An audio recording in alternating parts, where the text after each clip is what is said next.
KPBS On Demand is supported by Latino Legacy Foundation, presenting their Storyteller series, Reach for the Stars with Ellen Ochoa, the first Latina astronaut, former NASA director, and San Diego native. Sunday, June 29th. More at latinolegacyfoundation.org. Good morning, I'm Debbie Cruz. It's Thursday, June 12th. Protests against immigration raids are spreading across Southern California, and San Diego is no exception.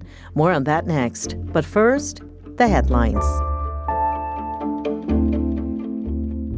Another protest in San Diego this Saturday is one of hundreds expected nationwide. They're planned to coincide with President Donald Trump's military parade in Washington, D.C. The No Kings protests were announced early last month, but organizers say interest has grown after the Trump administration's response to the Los Angeles immigration raid protests. A $45 million military parade through the streets of Washington, D.C. is planned to celebrate the Army's 250th birthday on Saturday. It's also Trump's 79th birthday. The No Kings protest in San Diego is at 10 a.m. Saturday at Waterfront Park. Local Democratic Congressman Juan Vargas says President Donald Trump could be impeached over his immigration crackdown. Scenes of chaos erupted over the past week in Southern California as protesters clashed with law enforcement. Vargas says Trump went beyond his authority. Will he be impeached? No. To impeach somebody, you need to have a majority here of people willing to do that, and that means your party has to be in the majority. So will it happen? No. If we try to do it, what will it be? Probably a distraction. So I don't think anyone's going to bring it up. But we may, I don't know. But is it impeachable? Of course it is. Absolutely. Vargas has joined other Democratic lawmakers in calling for an investigation into the raid at the restaurant Buena Forqueta. A mobile app that connects homeless outreach workers with the latest shelter bed availability is now active across San Diego County. The Shelter Ready app, created by the District Attorney's Office, allows outreach workers to search available shelters. When a shelter bed is available, it can be reserved in the app. District Attorney Summer Stephan says the app should reduce barriers and save time getting people connected with shelter. From KPBS, you're listening to San Diego News Now. Stay with me for more of the local news you need. KPBS On Demand is supported by Paint Care, offering households and businesses in California more than 800 leftover paint drop-off sites for recycling. Quantities of 100-plus gallons of paint may qualify for a large volume pickup. Learn more at paintcare.org.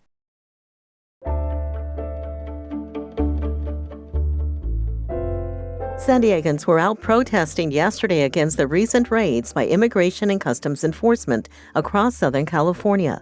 Activists told reporter Alexander Nguyen they were there to stand up for democracy. The Trump administration has been ratcheting up deportations in the past few months, with ICE agents going to churches, schools, and courthouses to arrest immigrants.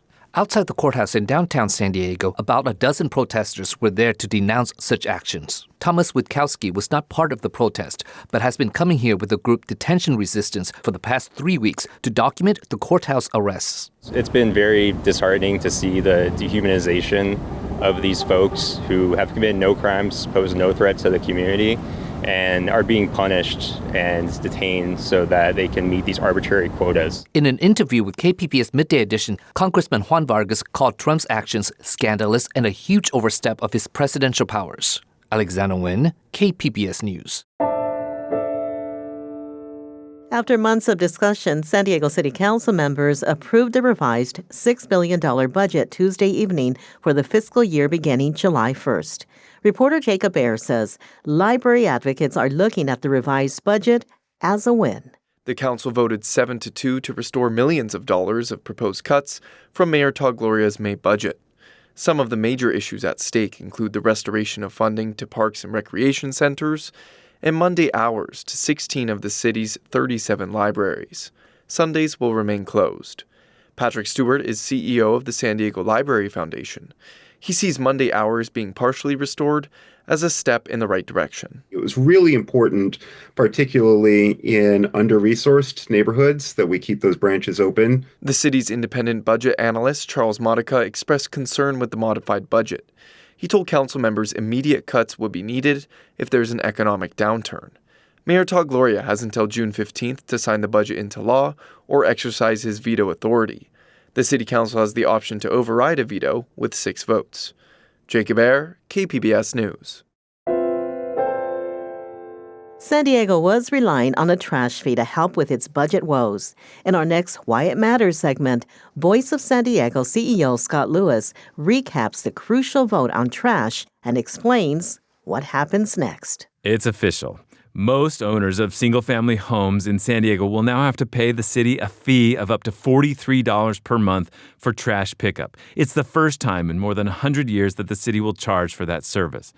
It wasn't clear, though, Monday that the city council would do it. They needed 6 votes, and some city council members said the fee was just too high. If it didn't pass, the city's budget would have been in trouble. They would have had to make up about $80 million either through cuts or more ways to bring in money. During the meeting Monday, it started to look bad for supporters of the fee. Here was Councilmember Raul Campillo. He complained that 3 years ago, city staff estimated that the fee would be about half what it is now. I hate to say it, but I think this is a bait and switch, and that's why I'm voting no. Suddenly, there were 3 votes against it, and Councilmember Vivian Moreno had already opposed it in April. If she did again, it would not go forward and there would be no fee. But without a word, Moreno voted yes, and now it's happening. Her office said later that so many people in San Diego already had to pay for trash collection, it was only fair that everyone else did. There were threats during the meeting of lawsuits, and we'll see if anyone actually files one. I'm Scott Lewis for Voice San Diego, and that's why it matters.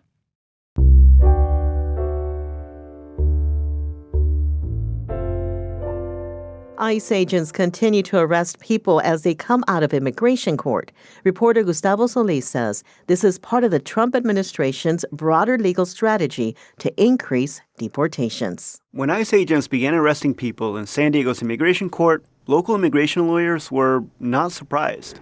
We had heard about this happening in other cities, and we were kind of just waiting for our turn. We knew it was coming. So they mobilized.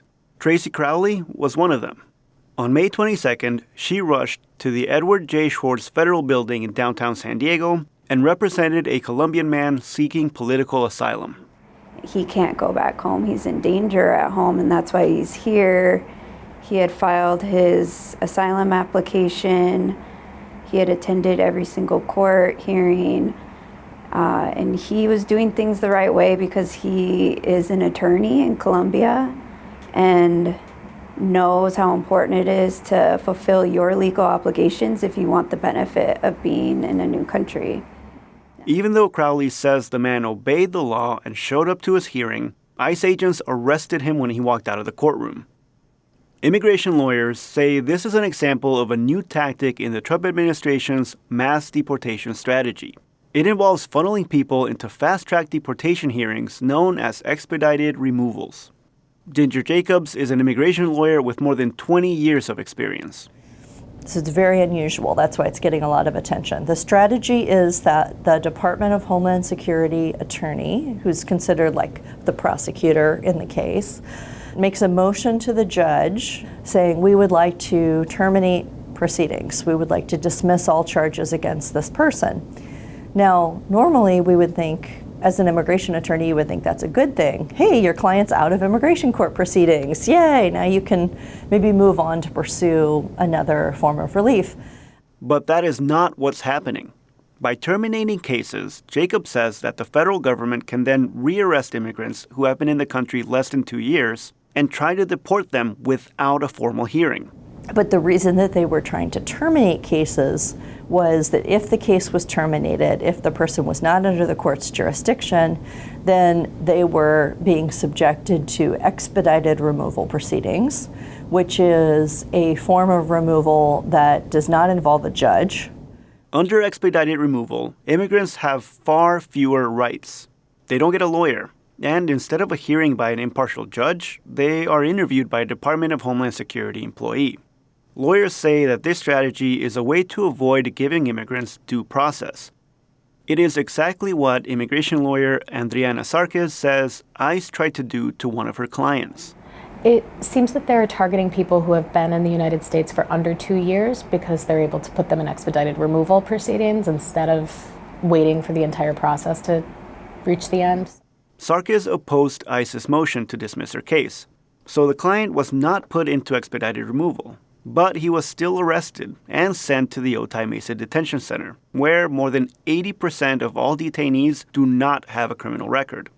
Crowley and other immigration lawyers say that these cases undercut the Trump administration's claim that they're focusing on murders, rapists, and other violent criminals. They said they only wanted to go after the criminals and the people doing bad things in the community, and they've said that since the beginning, that that's their priority. They're not going to find those people going to court. Like, those people are not there. ICE did not respond to a request to comment on these criticisms. Crowley hopes that these cases have at least one silver lining, that they lead to a change in public opinion about immigration issues. And I think people prefer this to be under the rug and outside of their field of vision, but now that it's in their field of vision, maybe people will get behind comprehensive immigration reform that treats people with respect and dignity. Recent polling shows that just over 50% of Americans still approve of Trump's immigration policy, but it is a slight drop from February. Gustavo Solis, KPBS News.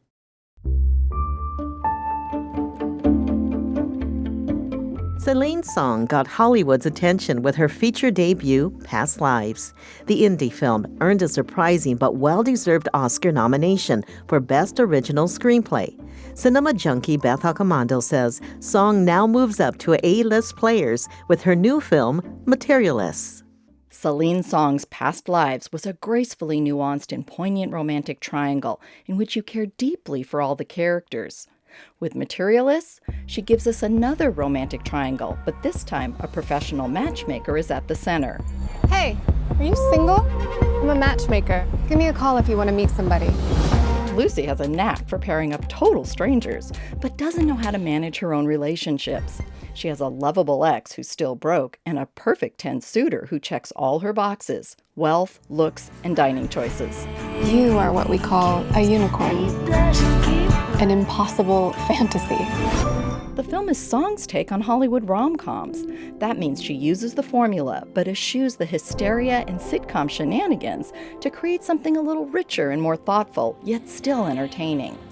Rom-com is still not my genre of choice, but Song makes Materialists sweetly appealing, even if it does cave into the trope of everyone being gorgeous. I mean, Dakota Johnson's Lucy can either get Pedro Pascal's millionaire or settle for Chris Evans' struggling actor. That's a choice you only find in Hollywood. Materialist is no Past Lives, but it's a classy, well-written rom-com. Beth Accomando, KPBS News.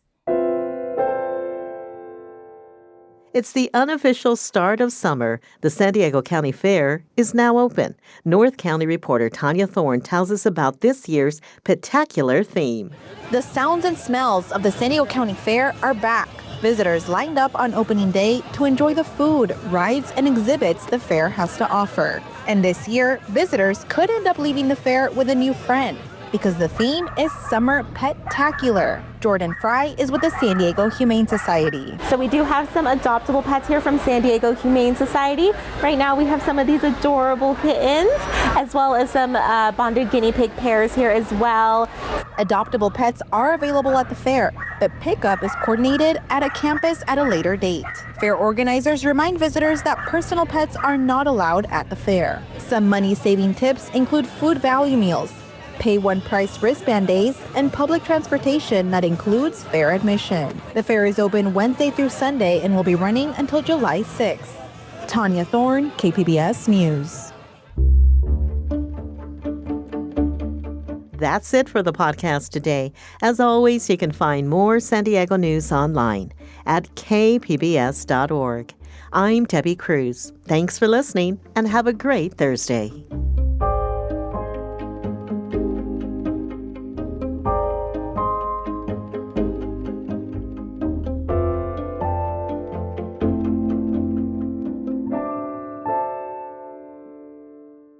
KPBS On Demand is supported by the San Diego County Toyota dealers, offering a new 2025 lineup of vehicles at your local Toyota dealer, including a new Tacoma with turbocharged 4-cylinder engines and a hybrid powertrain option. The San Diego County Toyota dealers. We make it easy.